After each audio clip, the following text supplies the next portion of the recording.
Hey everybody, welcome back to the Duke Project. I'm here with Supercross Sarah for our recap of Unadilla with our Rocky Mountain ATV picks and our picks for preliminary picks for Budds Creek. Correct. For next week. First of all, Chase, we know you're watching from Rocky Mountain ATV. Yeah. And our new goal is to continue to shout you out until we get shouted out on Race Day Live. That has become our number one goal. It's our only goal. At first, last week it was to meet Jett Lawrence, like I have him on the podcast. Yes. Now it's to have Chase shout us out on Race Day Live. That is such an amazing switch. Chase, you don't know anything about us yet.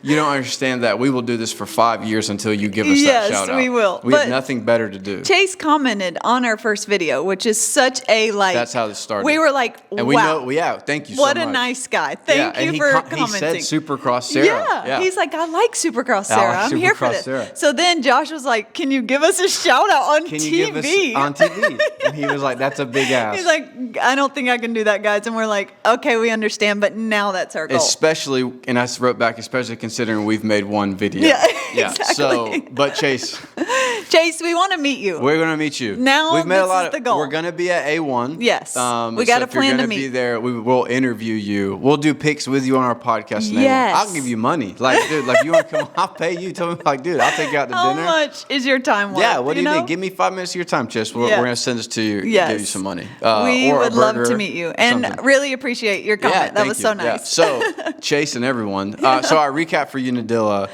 First of all, when Chase Sexton, we mentioned last week, we watch people during the pre-show. We watch the pre-show. Yes. The Race Day Live. We watch every second of it. Yes. We obviously base our picks on their riding. Totally. But like their riding is fulfilled by their vibes. Totally. So Chase Sexton. So Chase Sexton comes out looking. He's got his Oakley glasses on. Like. What'd you say about his hat? It's like he's got like not even on. But he was wearing it like a fisherman, like how my grandpa used to wear his hat. Chase. And he's got no facial expression. Was ready to dominate. Like when you see Chase Sexton looking like that. Yeah. You know it's over for everybody else. Yeah, he's going to whoop y'all. It's over. He's rested. He's been doing kettlebell swings. Yeah. Like he's going to whoop you guys. He's got the fitness. He's got the cute girlfriend. Dude, he's got the rest weekends. He's got his, he's vlogging. Yeah. He's chilling. Chase was ready. Bro, he was stress-free. Our pick for number one was so Chase. spot on. No, we picked Chase, obviously. Yes. Then we picked Hunter for second. Yeah. We almost didn't pick Hunter. Yeah, because sometimes he was on a new bike. Yeah, he was on a new bike, but he came out and dominated. He raced so well on the new bike. Yeah, I know. That was awesome. I thought it was so cool. Can I mention this here? I thought it was so cool that someone on the broadcast asked the team manager, what was the deciding factor in letting him race on that? And they were like, ultimately, it came down to he was comfortable on it and wanted to try it out. Yeah. And the trust they have in the Lawrence brothers because they're so good, it's just so cool to see as a team. And the dad said something about did you hear this part that they talked about? Like the kangaroo and the emu or something, how they can't walk backwards and they always move forward. No. And that, try the new bike and move forward and try to progress. Cool. Hold on. I can't read that from here, buddy. We'll check in a minute. We'll check in a minute, buddy. Sorry, his son asked us a Minecraft question.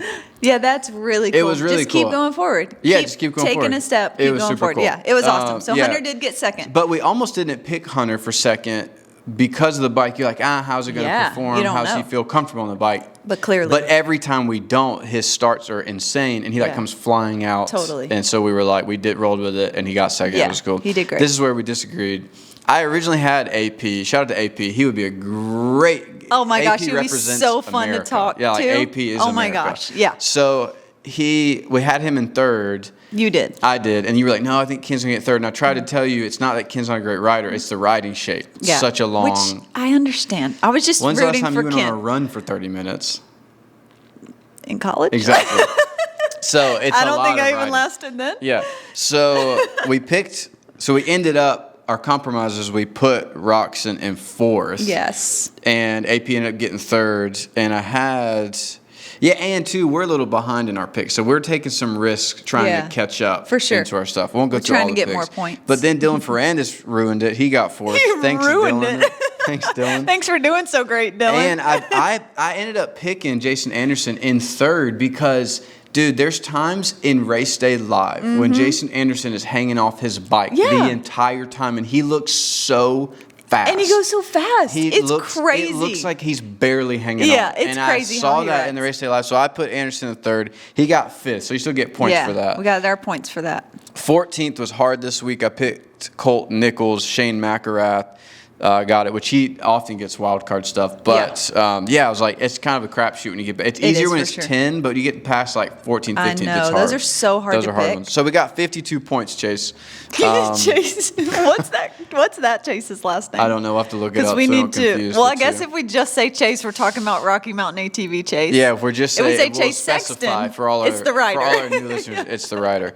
So Budds Creek. I think so. I think you start the picks for the next week with what you saw. With what you saw, where you got to go Chase, you got to go Hunter. Yeah. Who's third? I don't know. I'm probably going to pick AP for third preliminary. AP's been riding so well. Like he's an amazing rider. Yeah, dude. Okay, so here's some insights. They mentioned this. It's also on in the background. That's last week's. Yeah. They mentioned this that like I can't remember if it was Jason Thomas or. Bubba, James Stewart.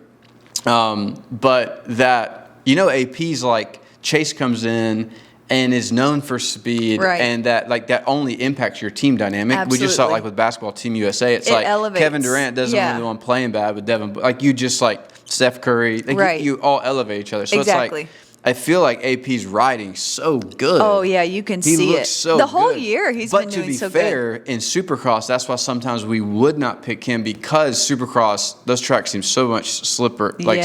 Yeah. More slippery and just tight compared to motocross. It's like, it's easier to make mistakes. Yeah. It's tighter. And he made a couple of mistakes where, and again,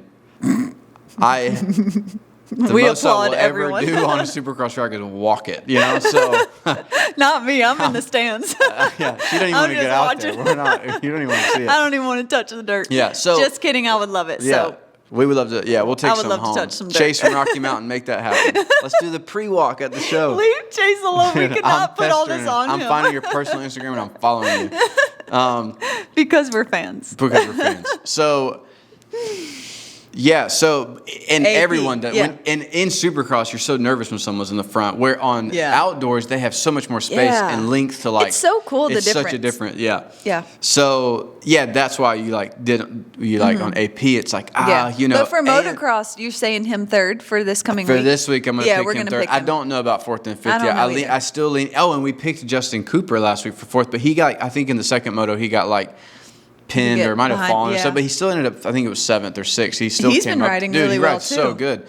He is such a sleeper pick of like we almost always pick him top five. Yeah, he's always in fourth or fifth. He's always up there with the other guys. Late in the motos, and again, if Chase Sexton shows up behind you late in the moto, he's going to pass you. Chase is getting past you. It's such a bummer that Jett is out right now because I would love to see these battles. I know. But I think Jett too.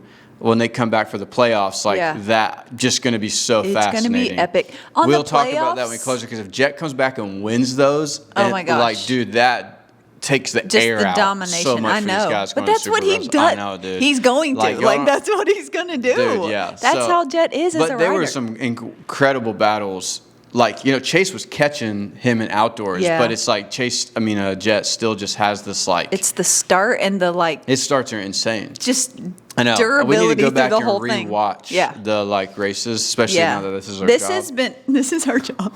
This has been my favorite season. I think the more we get into it, and the more, of course, for me, that I'm like digging into the backstories, I'm like, I love these people so much. Yeah. But this season of racing has been so much fun because 250s are but incredible. because of Chase, Hunter, Jett, and then even AP, Justin Cooper staying up there. AP, like dude, the riders are.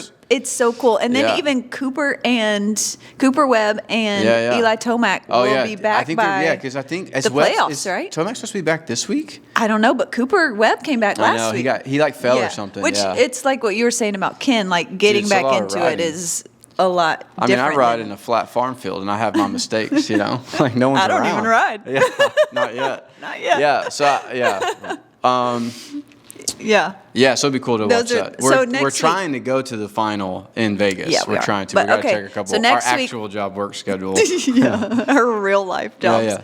I don't know for fourth and fifth next week. No, but okay. Just to recap, for Budds Creek, we're thinking we'll go until we catch vibes on Race Day Live. This is our plan: is Chase, Hunter, AP. That's what we'll go with. And then we'll figure out the rest. We'll figure out the rest. Then lastly, we have some Bearded Dragon parenting tips for Jett Lawrence we'd like to end on this week. As parents of both children, a toy poodle, and a Bearded Dragon, we would like, what was the Bearded Dragon's name? Okay, I think his name is Pedro. Pedro. That Jett recently we have got some advice. We saw you got a Bearded Dragon and we were excited for you, but then we got a little nervous because you travel a lot. And our Bearded Dragon betrayed us. We travel a little bit too, and there were some times where we weren't picking him up as much. No. And now he felt neglected, I guess. I think he felt neglected, and he's emotionally disconnected from us now. He tries to bite me. I got him a bigger cage. I gave him some crickets. He's aggressive toward us. He's aggressive. So our warning for Jett. Our warning for Jett. As a traveler who also has a Bearded Dragon. You have to make sure when you're home that you give him some emotional connection. He needs hold him. Hold him. Also, who's taking care of him? Because you don't want them to emotionally connect better with your Bearded Dragon than you are. And we're telling you this as Bearded Dragon. This is not hearsay. This is from our experience. That Bearded Dragon's upstairs and he hates us. Yeah. So we're scared of him. He stays in his cage. I'm scared of him. Are you? I'm not scared of him. I mean, he's like. But I don't want to get bit. I know. Yeah. He's big. Yeah. We should. All right. Here's another goal for the podcast. We're gonna get him out for YouTube and show him. Whoa! But you won't be able to. I can't hold him. No, that's Our neighbor's sketchy. really good with Bearded Dragons. Yeah, so we thought about like, dude, how much can we pay you to come train ours? Sure, come train our Bearded Dragon. So Jett, when we saw that, we were so excited for you, but we were like, who's taking care of it? Taking care of your Bearded Dragon when you're gone? And just make sure you just rebond with it as often as possible. Rebond with your Bearded Dragon. Yeah, so that's it for this week. So we'll keep you updated on our picks. Chase, we'll talk to you guys soon. Make sure to like Chase and Chase. Chase and Chase. We'll talk to you guys soon. Bye, guys.